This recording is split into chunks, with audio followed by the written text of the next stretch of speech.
What's up, folks? Casual Dad here with our next Warhammer Combat Guides Warlord Guide. There's the one. This time we're going to go ahead and talk about the boogeyman himself, Captain Acheran. Now, he hasn't been as big a part of the meta as I remember him being. For a while there, he was just everywhere. Every other match, at least, was playing against Akaran, and it was infuriating because he is a very well-designed starting warlord, which is, we're going to talk about that. He's an ultramarine, he's got decent stats. His stats aren't particularly impressive with that 32 cost and the middling hit points, but he does come stock with shields.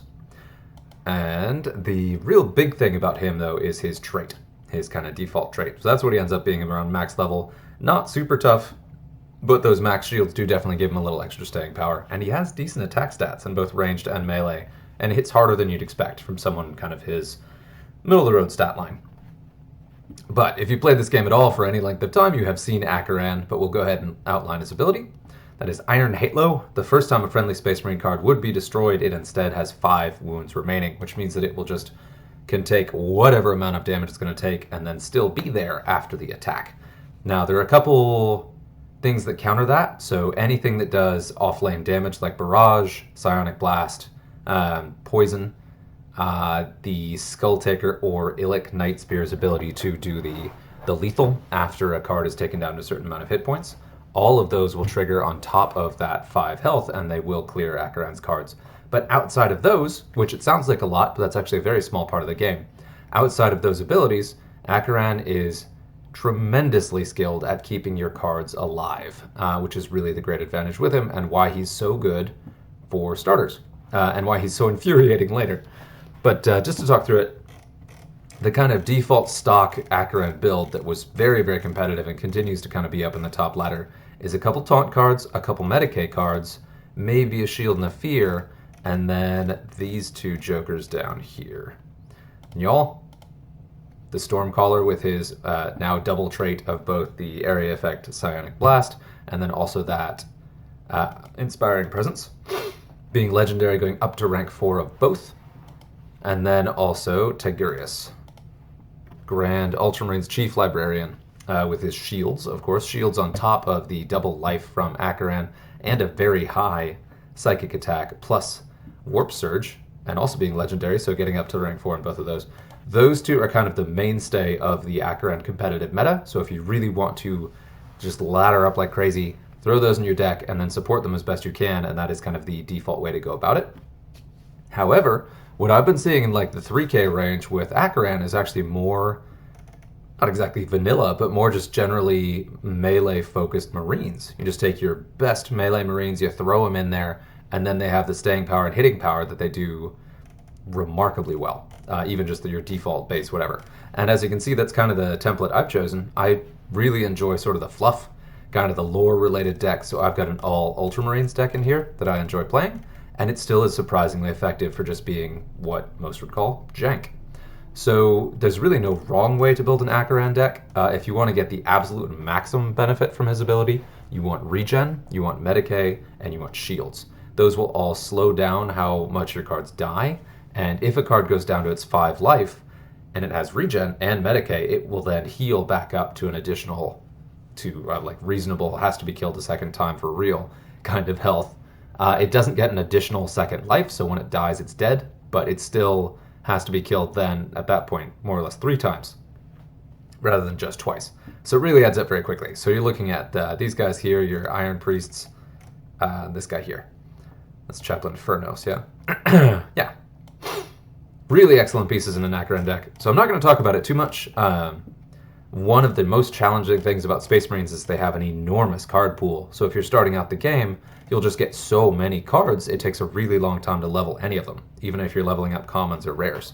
So that's definitely something to watch out for. But that's one of the reasons that Akaran is attack type agnostic. So you could use any attack type, any trait, whatever, and has an ability that's immediately very powerful, and then just gets more powerful as you progress in the game. I will say, nothing is more infuriating than nailing like a 10-point card for 1,000 damage and having it just be like, well, I'm still here. So. And on that note, there's not a ton of strategy to playing Akaran. You just kind of play your cards in the best area where it makes sense at the time and just play the game. So if you want a really simple, approachable, straightforward experience to the game, he's a great place to start. And I as much as obnoxious as he can be, I gotta say he's one of the best designed starter characters in any game that I've ever played. And it is hard to confess that, considering how much crap he's given me over the course of this game. So that's where we're at. Interestingly, I'm up against Morven Vol, who's one of the only other warlords in the game who could compete with Acheran for durability, just because she has those 3 shields that reduce incoming damage by 1/3. And then, of course, I've got the Big Game Hunter directly across from my 50 cost card, so that's unfortunate, but we're just going to ready. I've readied until the taunt went away, but I really don't want to hit that yet. He wants to shoot me, I want to punch him, and so we're both ready. Now he's got double melee debuff, so I'm really not going to get anywhere, so I'm going to have to wail on him, and you'll kind of see how this goes. And I should have checked which one of us had more. I think that I have higher melee, but with that Big Game Hunter, it's a little bit more iffy. He's definitely got more range, though, so I probably don't want to do that. Well, that's annoying. And I got those shields going down, and you can see that already that Big Game Hunter is doing a real number on Marnius, which is unfortunate. That was a tough matchup, so I'm probably going to lose this one, but maybe not. And that's one of the things about Akaran is you can feel like you're losing all game, and counterpoint, if you're playing against Akaran, you can feel like you're winning all game, and then all of a sudden, it just goes the other way, and Akaran pulls out the win in the last minute by some crazy happenstance ability. Or just like, there's still more cards than I expected still on the table, what just happened? That's the kind of thing you get with Acheran, both when you play as and against him. And I'm not currently laddering with Space Marines, so it would not be surprising to see that. Because this is a somewhat lower level Morven Vol, but still very intimidating that it handled Marnius Calgar that well. But still, Calgar basically took down the card opposite him, despite it having more hit points and also being in a Vol deck. And there you can see already, like, just getting that second life, it's really easy to underestimate just how powerful it is to get that sort of second chance with all of your cards. Every single one of your cards basically gets a whole new lease on life. So I'm still sitting with 4 cards in my deck and a Shielded Warlord, and I still have half a board. There's a lot of places I could go with this. A little unfortunate to put shields while there's a Psionic Blast on the board, so that will clear my shields on this guy. That, I think, yeah, so I got his shields down too, though. And we are kind of bleeding health here. I do want to make sure I keep something in the wings to deal with Vol, because she does have fear. We should be able to pull that off. Especially because Akaran, when he hits the table, has those shields. And I've got him at rank 3 shields. Ooh, that's going to hurt. But look, another life. Look, another life. And then again, when Akaran hits the board, he's got shields. And one of the other things, too, is that your cards, your opponent's cards, don't get the same ability, unless, of course, you get a mirror match. But most of the time, you've got that edge, where you just have that edge in durability. This still is going to be a very close match, because I'm not playing a super aggressive competitive Akaran deck. It's just kind of what I threw together. But I wanted to demonstrate Akaran's value as a starter Warlord as much as a competitive late-tier Warlord, because you're going to see that. But really, you can be competitive late game with just about anything. Just take your most powerful cards of whatever of your favorite attack type or types you want to do, and go to town, and he will serve you well. Boop. And of course, he's probably one of the ones that people are most familiar with, because he is the starter Warlord for the Space Marines, which is the signature faction of Warhammer, let alone this game. But I am going to go ahead and play one more game real quick, and this time I'm going to focus mostly on the abilities that counter him, and narrate that as we go through the actual game itself. Because you are going to see a lot of Akaran, and you're not always going to be playing as it.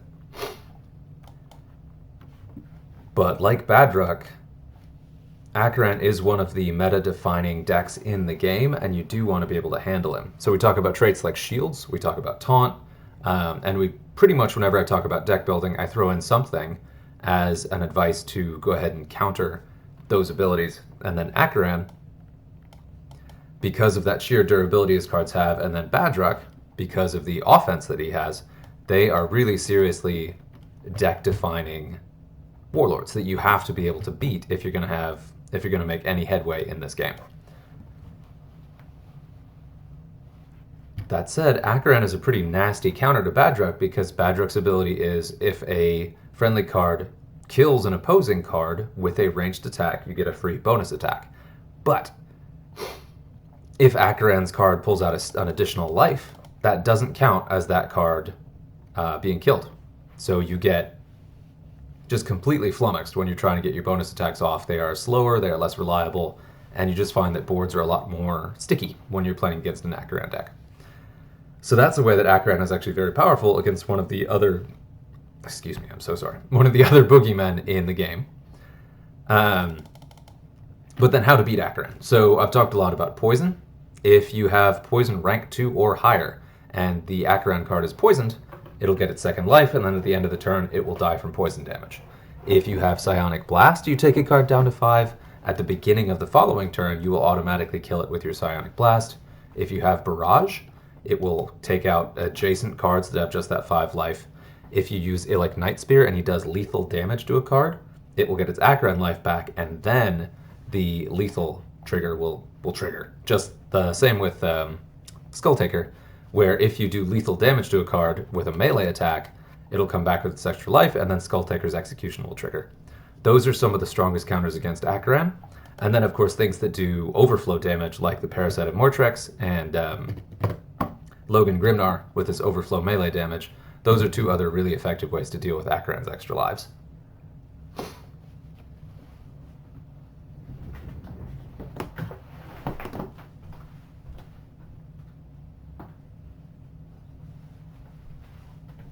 I've got a bit of a sniffle. I'm not sick. I'm just doing something stupid and finishing my night with hot chocolate and beer.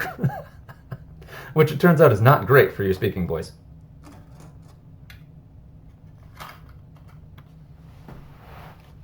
And we may disconnect from this game. If so, I'll just call it in the video. We've more or less covered Akaran. There's not all that much more to cover. He's got quite the gimmick, but both talking about the advantages of it, which is everything, and then the things that can counter it if he's truly a problem for you in game. That will basically get you in a good place to understand Akaran. And he's one of the most familiar warlords because, again, he is the starting warlord and the poster boy. So you're going to see him a lot. You'll fight against him a lot. You'll probably play games with him a lot, even as you're deciding on your personal favorite factions. And we can just leave it there. I'm going to go ahead and cancel this, and then we'll call this video. Maybe. That'll count. Well, oh. Yeah, okay. Had a connection error. But yeah, that was it with Captain Acheran. Good luck, and let me know how you do.